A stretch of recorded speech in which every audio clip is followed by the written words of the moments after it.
चला तर आज आपण आहे ना वाटाणा पिठलं बनवूया एकदम सोप्या पद्धतीने।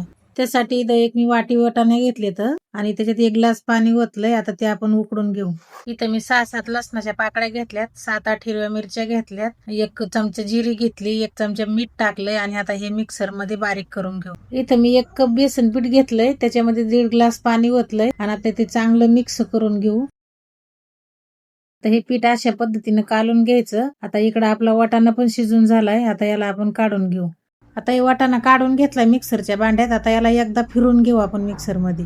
त्याच्यात 2 पळ्या तेल घातलंय। आता आपलं तेल गरम झालंय, 1 चमचा मोहरी टाकू। आता मोहरीला चांगलं तडतडून देऊ। आपली मोहरी तडतडली, आता 1 चमचा जिरी घालू, थोडी कढीपत्त्याची पानं टाकू, बारीक चिरलेला 1 कांदा टाकू याच्यामध्ये आणि याला गुलाबी रंग येऊस्तर परतून देऊ। आता आपला कांदा परतून झाला, याच्यामध्ये 2 चमचे ठेचा टाकू आता आणि त्याला पण चांगलं परतून घेऊ। आता आपला ठेचा परतून झाला, हे वाटलेला वाटाणा त्याच्यात घालू आणि त्याला पण 2 मिनिटं परतून देऊ। आता याच्यात अर्धा चमचा हळद घालू, अर्धा चमचा धना पावडर टाकू आणि हे चांगलं मिक्स करून घेऊ। आता ते बेसन पीठ आपण पाण्यात कालून घेतलेलं याच्यात ओतून घेऊ।